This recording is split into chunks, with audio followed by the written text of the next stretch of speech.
Madhu sir good evening sir. Good evening. ఏంటి మొత్తానికి నువ్వు కనిపెట్టినటువంటి కొత్త కోణం ఏంటి, కొత్త దర్యాప్తు ఏంటి, ఏం జరుగుతూ ఉంది, ఏ సమాచారం ఉంది? మనం చెప్పినట్టే జరుగుతున్నాయి కదా సార్. మనం చెప్పినట్టు జరగట్లా, వాళ్ళు చేసింది మనం చెబుతున్నాం.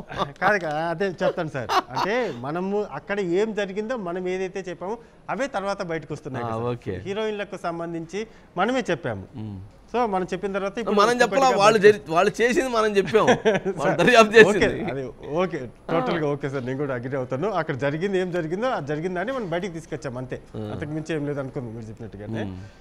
ట్రయల్ రన్ అంటే తెలుసు కదా సార్, మనకి ఏదైనా ఒక వస్తువు సంబంధించి కొనాలనుకున్నప్పుడు ఒక ట్రయల్ రన్ చేస్తాం కదా.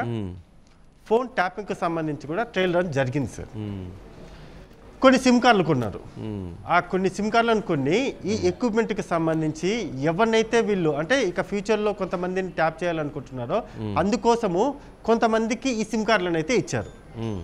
ఆ సిమ్ కార్డ్స్ ఇచ్చిన తర్వాత వాళ్ళు మాట్లాడుకునేది, వాళ్ళు ఎక్కడికి వెళ్తున్నది, ఏం మాట్లాడుతున్నారు అనేది కూడా ఒక ట్రయల్ రన్ రూపంలో విన్నారు. ఆ ఎక్విప్మెంట్ వచ్చిన తర్వాత ఫస్ట్ జరిగినటువంటి వ్యవహారం ఇది. వన్స్ ఆ ట్రయల్ రన్ సక్సెస్ అయ్యింది అని తెలుసుకున్న తర్వాత అప్పుడు మొత్తం ఎక్విప్మెంట్ అంతా కూడా ఎక్కడికి చేరాలో అక్కడికి చేరింది. అంటే ఇక్కడ ఒకటి, ఎవరైతే సర్వీస్ ప్రొవైడర్స్ ఉన్నారో వాళ్లకు త్వరలో నోటీసులు ఇవ్వబోతున్నారు పోలీసులు సార్. ఈ ఎక్విప్మెంట్కి సంబంధించినటువంటి మొత్తం అంతా కూడా ఇజ్రాయెల్ నుంచి తీసుకొని వచ్చినటువంటి వాటిల్లో ఎవరైతే సర్వీస్ ప్రొవైడర్స్ ఉన్నారో వాళ్ళు కొంత సహకరించారు, యాక్సెస్ అనేది ఇచ్చారు. ఎలా ఇచ్చారు అంటే వీళ్ళు దగ్గర ఉన్నటువంటి ఎక్విప్మెంట్ ఏదైతే ఉందో ఆ ఎక్విప్మెంట్లో పలానా ఫోన్ నెంబర్ను ఎంటర్ చేసిన తర్వాత ఆ మొత్తం ఆడియో కావచ్చు, లేకపోతే వాళ్ళు ఎటువంటి మెసేజ్లు కావచ్చు పంపిస్తున్నారు, కాల్స్ రిసీవ్ చేసుకుంటున్నారు అనే దాన్ని వినాలి అంటే ఖచ్చితంగా సర్వీస్ ప్రొవైడర్ అనుమతి ఉండాలి వీళ్ళ దగ్గర. వీళ్ళు ఫస్ట్ ఏదైతే ట్రయల్ రన్ చేశారో అప్పుడు కొన్ని నెంబర్లకు మాత్రమే ఈ నెంబర్లు మేము తీసుకుంటున్నాం కదా, సో అందులో భాగంగా ఈ పర్మిషన్ మాకు ఇవ్వాలి అని అడిగారు.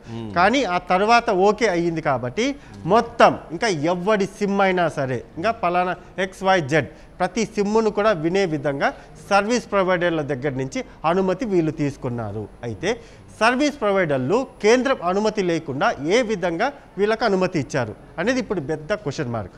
అతి త్వరలో వాళ్ళని కూడా పిలిపించి మీరు ఏ విధంగా ఇప్పుడున్నటువంటి SIBకి అనుమతి ఇచ్చారు అని క్వశ్చన్ చేయబోతున్నారు. డెఫినెట్గా ఇది కేవలం police department and moreover political పార్టీకి సంబంధించినటువంటి నాయకులే కాకుండా ఈ మొత్తం మొబైల్కి సంబంధించినటువంటి నెట్వర్క్లు ఏవైతే ఉన్నాయో వాళ్ళ చుట్టూ కూడా ఇది బిగిస్తుంది.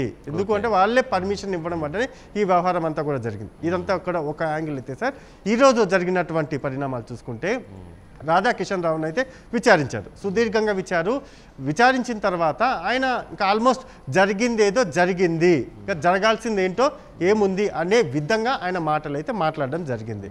ఎస్, ఆల్మోస్ట్ ఇంకా సంతకం పెట్టి యాక్సెప్ట్ చేసేటటువంటి విధానం అవన్నీ కాకపోయినప్పటికీ ఒప్పేసుకోవడం జరిగింది. అంటే ఇలా జరిగి ఉండొచ్చు, లేకపోతే నా పైన ఉన్నటువంటి అధికారి చెప్పారు, ఈ విధంగా ప్రాసెస్ అంతా జరిగినప్పటికీ ఫోన్లకు సంబంధించి విన్నటువంటి ఆ మొత్తం కార్యక్రమం ఏదైతే ఉందో దాన్ని ఒప్పుకున్నట్టుగానే అర్థమైపోయింది. పోలీసులు ఇక పైన అంటే పంజాగుట్ట పోలీసులు కేసు నమోదు చేశారు కాబట్టి నెక్స్ట్ ప్రభాకర్ రావు సార్, చాలా కీలకమైనటువంటి పర్సన్ ఎవరన్నా ఉన్నంటే ఆ ప్రభాకర్ రావు కోసం ఎదురు చూస్తున్నటువంటి నేపథ్యంలో దీనికి సంబంధించి ఆయన రప్పించే ప్రయత్నాలు అయితే చేస్తున్నారు. కానీ ఆయన డెఫినెట్గా వచ్చే అవకాశం అంటే ఇప్పుడిప్పుడే వచ్చే అవకాశం అయితే కనిపించడం లేదు.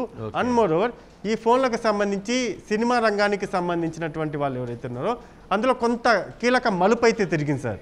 ఏదైతే కొంతమంది ఒక హీరోయిన్ ఏదైతే ఉన్నారో ఈరోజు వచ్చినటువంటి అంటే రేవంత్ రెడ్డి మాట్లాడినటువంటి మాట ఏదైతే ఉందో ఆ ప్రెస్ మీట్లో మాట్లాడుతూ కూడా అంటే భార్యాభర్తల వ్యక్తిగత జీవితాలు కూడా అంటే వాళ్ళ పర్సనల్ మాటలు కూడా వింటారా అని పదం వాడారు కదా సార్.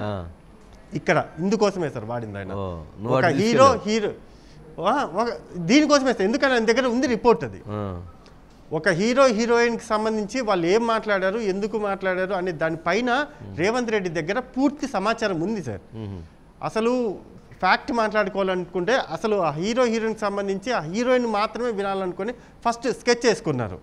అది కాస్త కూడా అడ్డం తిరిగేసరికి అది ఎటో వెళ్ళిపోయి చివరికి విడిపోయేంత వరకు కూడా వచ్చింది. సో అది దృష్టిలో పెట్టుకొని అంటే ఒక కాపురాన్ని నాశనం చేశారు అనే కోపంతోనే అనే బాధతోనే రేవంత్ రెడ్డి ఈరోజు ఆ కామెంట్ చేయడం జరిగింది. ఇటువంటి కామెంట్లు కేవలం సినీ రంగమే కాదు సార్, రానున్న కాలంలో అనేక కొత్త విషయాలు కూడా బయటికి రాబోతున్నాయి. చాలా సంచలనమైనటువంటి విషయాలే మనం కూడా చెప్పబోతున్నాం సార్. Okay, right. అది అంటే ముఖ్యమంత్రి గారి ఉద్దేశం, ముఖ్యమంత్రి గారి ఆలోచన అంటే ఆ స్థాయిలో జరిగింది అనేటువంటి అభిప్రాయాన్ని వ్యక్తం చేశారు. సరే, ఆయన అయితే కొన్ని కీ పాయింట్స్నే మాట్లాడారు. అంటే ట్యాపింగ్పై విచారణ జరుగుతుంది, తప్పకుండా చర్యలు ఉంటాయి.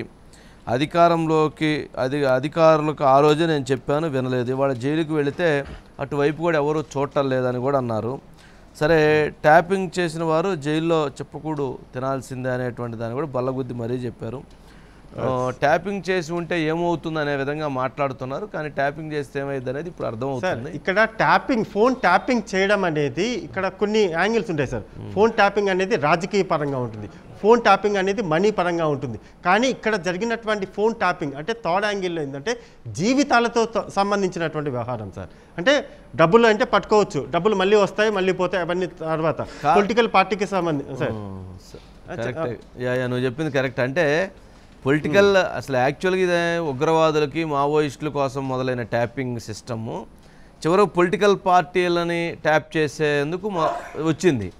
అక్కడ నుంచి పొలిటికల్ పార్టీలు ట్యాపింగ్ చేయడం ఎప్పుడైతే మొదలైందో అక్కడి నుంచి ఏదైతే అక్రమ సంపాదన కోసం కొంతమంది అధికారులు హవాలా వాళ్ళని, గోల్డ్ షాప్ వాళ్ళని, లేకపోతే ఇతర వ్యాపారస్తుల్ని బెదిరించి వాళ్ళ వ్యాపారాల్లో జోక్యం చేసుకొని వసూలు చేయడం కోసం నెక్స్ట్ స్టెప్ మొదలైంది. అక్కడ నుంచి డబ్బు కూడా వచ్చిన తర్వాత ఏమవుతుంది, స్టారు సెలబ్రిటీసు వాళ్ళ ఫోన్లు కొడిని వాళ్ళతోటి కూడా సరే వాళ్ళ వ్యవహారాలతో వాళ్ళతోటి వీళ్ళకే పనుందో, హీరో వ్యాపారస్తులతో అయితే డబ్బుతోటి పనుంది, వాళ్ళ హీరోయిన్తో ఏం పనుందో మనకు తెలియదు. కానీ మొత్తానికి ట్యాపింగ్ కు సంబంధించి ఫోన్ ట్యాపింగ్ కు సంబంధించి ఒక అంటే మలుపు ఏ విధంగా తిరిగింది అనే దాని మీద రేపు పూర్తి స్థాయిలో డీటెయిల్ గా అయితే రేపు ఎస్పీటీలో నేను ఇవ్వబోతున్నాను సార్. ఉంది కొంత ఇన్ఫర్మేషన్ అయితే ఉంది, ఇంకా అసలు ఏం జరిగింది అనేది రేపటి వరకు వెయిట్ చేద్దాం. కానీ మరి భయపెట్టే విధంగా చెప్పాక కొంచెం రకంగా సరే, ఓకే మధు, రైట్. ఇప్పుడు టెలిగ్రామ్